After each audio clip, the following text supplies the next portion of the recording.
अभी देखा कांग्रेस के 2-3 मेरे साथी विधायक, मैंने कहा क्या कर रहे हो मेरे साहब?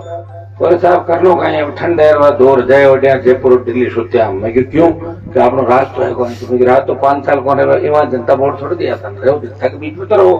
बोले रहने की जरूरत है, अपना माहौल बड़ी जनता दे वोट को ज्यादा जरूरत होने। बात भी सही है, लोग इन बातों को नहीं समझते। जो लड़ रहा है वो भी बराबर और जो नहीं लड़ रहा है वो भी बराबर। अब मेरे जो खिलाफ वोटों की एक जगह अपना आप ही हो जाता है, मैं किसी का नुकसान नहीं करता।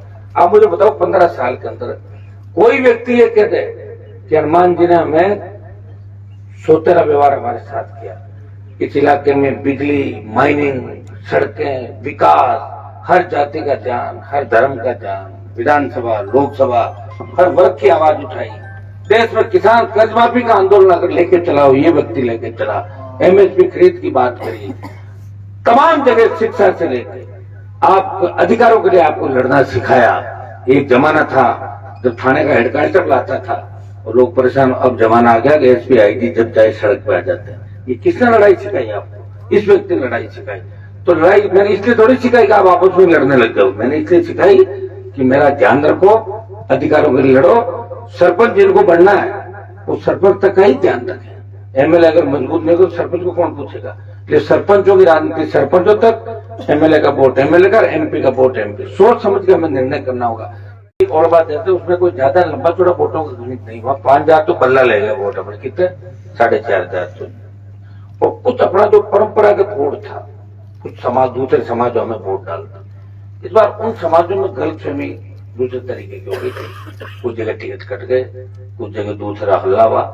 और कुछ बजरी माफिया के खिलाफ जो लड़ाई अपन लड़ी थी, वो बजरी माफिया भी पूरा कान बांध के संसद के अंदर लगा हुआ था। मैं खुद आपके बीच नहीं था, मेरा प्रतिनिधि वोट मांग रहा था, मैं नहीं मांग रहा था। बड़ा कांड रहा। और आप ये सोचो कि कोई अपने वोट बहुत चले गए, वो अपने वोट नहीं गए।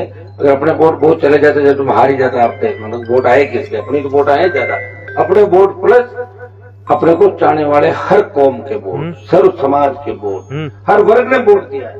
कई लोग कहते हैं वो तो राजपूतों ने वोट डाला इस कॉन्स्टिट्यूंसी के अंदर। मेरी बात सुनो, मैं तो हर बूथ को जानता हूँ ना, कहाँ पे कितना वोट। लोगों कहने थोड़ी होता है, हाँ वोट कम ज्यादा हो सकता है कई बार वोट। अब इसी खिंवसर में जब लोकसभा का चुनाव था 19 का, जब 55,000 की बढ़त आपको गठबंधन था, इसी खिंवसर में हमने 25,000, 24,000, 17,000 से जिताया था।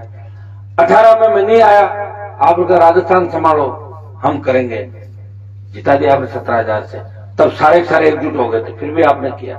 18 के बाद जो 22 उपचुनाव था, तो पूरी कांग्रेस की सरकार यहाँ बैठी थी। 15 तो मंत्री और 60 विधायक धानी घूम रहे थे, गोद के विधायक आ गए थे। फिर भी आपने कहा कि हनुमान वर्सेस गहलोत का चुनाव है, हनुमान को जिताएंगे। ये आपका जो ऋण मेरे ऊपर ऋण उतारने का प्रयास करो, हाँ ये सही है। लोकतंत्र के अंदर अगर कलम की ताकत आ जाती तो निश्चित रूप से बहुत बड़ा भला हो जाता।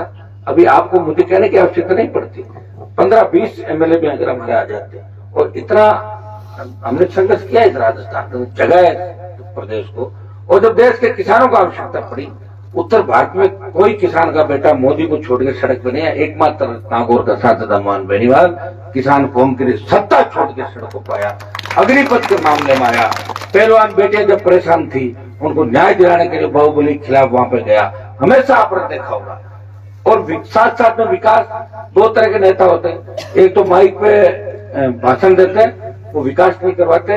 मैं विकास भी करवाता हूँ। दीपाराम जी मेरे पड़ोस में, चाहे कैसी सरकारें रही, चाहे वसुंधरा मुख्यमंत्री थी, गहलोत के बेटे को हराने के बाद गहलोत का जो मेरा रिश्ता था 36 का आंकड़ा, मोदी अमित शाह से लड़ा। लेकिन ईश्वर की तेजाजी की इतनी बड़ी कृपा है, काम मेरे हो जाते हैं। और मेरे टेलीफोन में ताकत है कि वो चलती है मेरी। एक बार फोन करता हूँ तो रुक जाता है मामले।